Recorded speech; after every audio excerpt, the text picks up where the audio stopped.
Hello, it's Mrs. Barton here.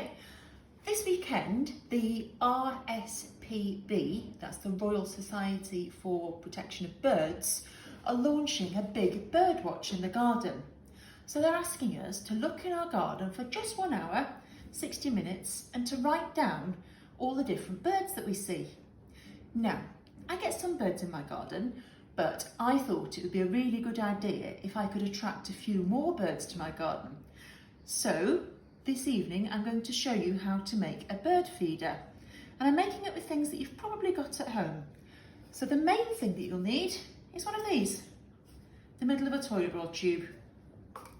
You'll also need some plain flour, some water, and I'm using bird seed, but you could actually use breadcrumbs or bits of vegetables or maybe even rabbit food or hamster food if you've got some around. I'll put that to one side for the moment. Now, in terms of equipment, you will need some quite sharp scissors, so you might want to get an adult to help you with this bit. I'm also using a knitting needle to poke my holes. Again, you might want to get adult help with this bit. I'm going to need some string,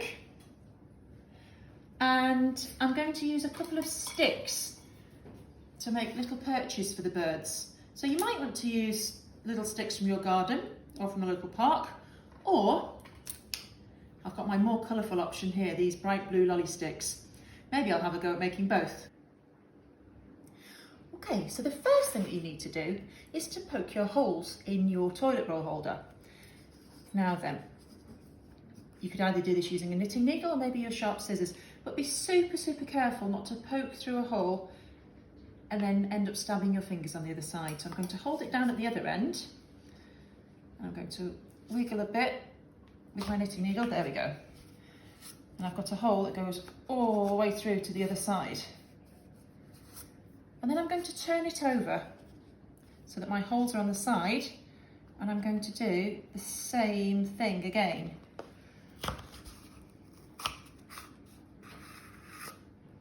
That's going to provide me with space to poke my little sticks through, which will make some perches for the birds. When I've got my perch holes, I'm going to do the same thing at the top of my toilet roll tube, either using my sharp scissors or using my knitting needle, a hole all the way across, because that's where I'm going to thread the string to hang up my bird holder. I'm not going to put the perches through yet or tie the string on yet, because the next thing that I need to do is I need to stick the bird seed all the way around the outside. To make my glue, I'm going to use some flour, just ordinary plain flour. Maybe the birds would prefer wholemeal, I don't know. I'm going to add about that much. Maybe it's about 2 tablespoons full. And I'm going to add water, just enough to wet it. I don't want it too runny, but I need to wet all of the flour. So I stir it round and round and round and round until it makes a gloopy paste.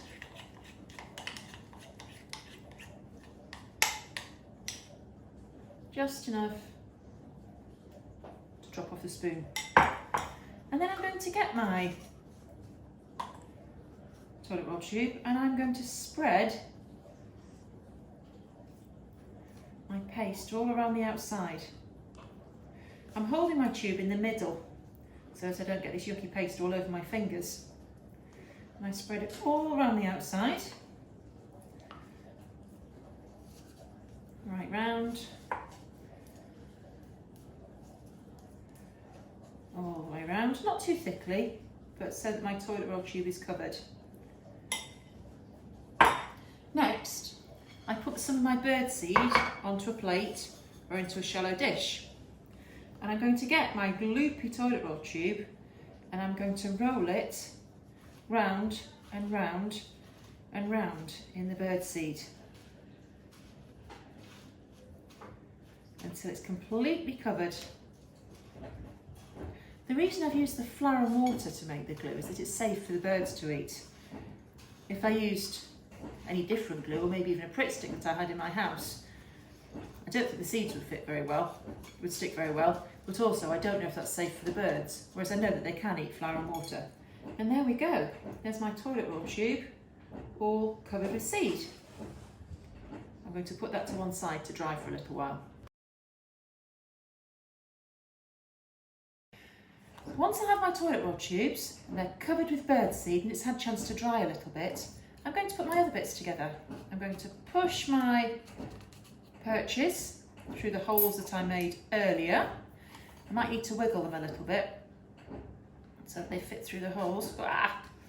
And hopefully I won't scrape off too much of the bird seed. There we go, that's going through nicely. Is it going through the other side? There we are. So now I've got somewhere for my birds to sit whilst they're eating their lovely food. And last of all, I need to find a way of hanging it up. So I'm going to get my piece of string.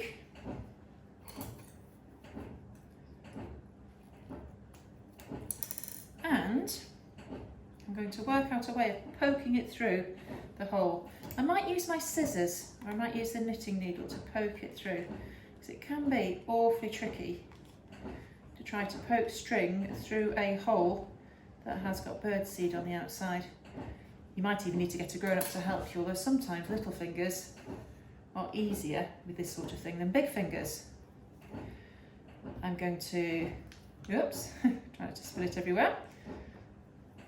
I'm going to also poke the string through the hole on the other side. Where's it gone to? Over on that side. Ugh.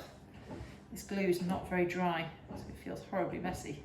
There we are. And then I can finish off by tying my string in a knot. And there we go.